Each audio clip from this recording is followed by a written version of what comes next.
Hello दोस्तों, स्वागत है एक बार फिर आप सभी का आपके अपने यूट्यूब चैनल पीएस क्लासेस पर। तो दोस्तों आज के इस वीडियो लेक्चर में हम पढ़ेंगे कार्बिल एमीन अभिक्रिया को।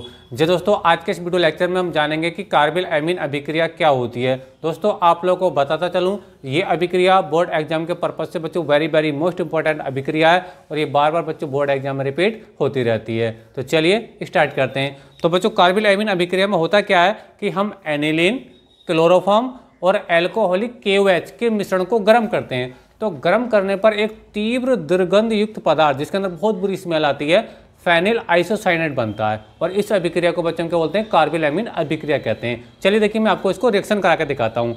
तो देखिए पहले हमको क्या लेना होगा बच्चों, हमें लेना होगा एनिलीन, ठीक है। और एनिलीन का बच्चों फार्मूला होता है बेंजीन और बेंजीन के ऊपर होता है बच्चों NH2 ग्रुप। कौन सा ग्रुप होता है बच्चों, NH2 ग्रुप, यानी ये NH2, ठीक है। तो ये बच्चों आपका एनिलीन बना, ठीक है, ये है एनिलीन, ठीक है। अब एनिलीन के साथ साथ बच्चों हमें लेना होता है क्लोरोफॉर्म CHCl3, ये है क्लोरोफॉर्म जिसका IUPAC नाम होता है बच्चों ट्राइक्लोरोमेथेन क्लोरोफॉर्म, ठीक है ये। अब साथ में और क्या लेते हैं बच्चों, हम लेते हैं KOH। क्या लेते हैं बच्चों, हम KOH लेते हैं, पोटेशियम हाइड्रोक्साइड KOH। अब देखिए इस KOH को बच्चों हमें 3 बार लेना पड़ता है। क्यों? क्योंकि देखो यहाँ Cl है ना, Cl 3 बार है और ये KCl बन के निकलेगा, KCl बन के, तो K एक है Cl 3 है, तो K को 3 बार होना चाहिए। उसके लिए बच्चों हमको 3 बार KOH हमें यहाँ पे लेना पड़ेगा। समझ में आ रहा है आप लोग को मेरी बात? तो जब बच्चों हम तीनों को हम गर्म करेंगे, तीनों के मिश्रण को, ठीक है, तो यहाँ से देखो ये तीनों K इस Cl के साथ निकलेंगे, 3 KCl बन के ये अलग हो जाएंगे, यानी 3 KCl बनेगा, ठीक है। अच्छा आगे समझिए, आगे देखिए।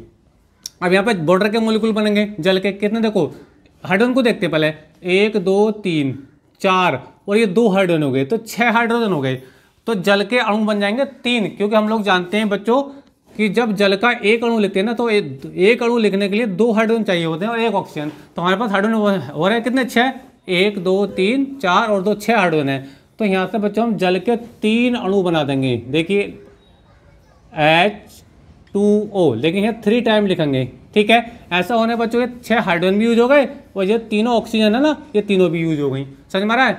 तो यहाँ पे क्या हुआ, देखो तीनों H ये वाले 3 और एक वाला है 4 और 2 6 हाइड्रोजन हो गए, 2 3 6 हाइड्रोजन, और तीनों जो ऑक्सीजन 1 2 3 ऑक्सीजन है, क्योंकि 3 आगे लिखा है तो ये 3 ऑक्सीजन भी बैलेंस हो गई, ठीक है। अच्छा हमारे पास बचा क्या, हमारे पास केवल और केवल ये C बचा। क्या बचा बच्चों, C बचा। अब C कहाँ जाएगा, इस H2 की जगह आएगा, ठीक है, क्योंकि H2 तो हट के चला गया जल के रूप में, ठीक है। तो यहाँ पर आएगा बच्चों, देखिए ये आपका जो मेन उत्पाद है वो यही है जो मैं आपको बता रहा था। देखिए बेंजीन बनाएंगे, बेंजीन के ऊपर बच्चों अब क्या बचा आपके पास, देखो N तो ऑलरेडी है, N तो पहले से ही है, ठीक है। यहाँ से H2 तो गया, ये H2 हटने से क्या आएगा आपका, C आ जाएगा। क्या आ जाएगा बच्चों, C आ जाएगा। समझ में आ रहा है आप लोग को मेरी बात, यानी NC। तो इसको बोलते हैं बच्चों हम फेनिल आइसोसाइनेट। क्या बोलते हैं, फेनिल आइसोसाइनाइड बोलते हैं हम, आइसोसाइनाइड,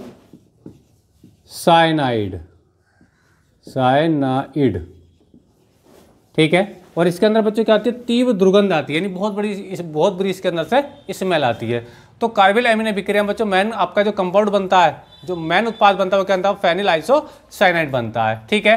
तो उम्मीद करता हूँ बच्चों ये अभिक्रिया आपको समझ में आ गई होगी, ठीक है। अब देखो ये बुक में अगर देखोगे तो बुक में ऐसा नहीं लिखता है, बुक में यहाँ पर 3 लगा देता है, ठीक है, और ये चीज यहाँ से हटा देता है। समझ में आ रही है आप लोगों में? तो ये अभिक्रिया हुई आप लोगों की, ठीक है, समझ में आ रहा है? तो कार्बिल एमीन अभिक्रिया में क्या होता है, एनिलीन, क्लोरोफॉर्म और KOH के मिश्रण को जब गर्म करते हैं, ठीक है, तो आपका क्या मेन उत्पाद के अंदर फेनिल आइसोसाइनेट बनता है, ठीक है। क्योंकि देखो N पहले C बाद में, तो इसको आइसोसाइनेट बोलते हैं। क्या बोलते हैं बच्चों, आइसोसाइनेट।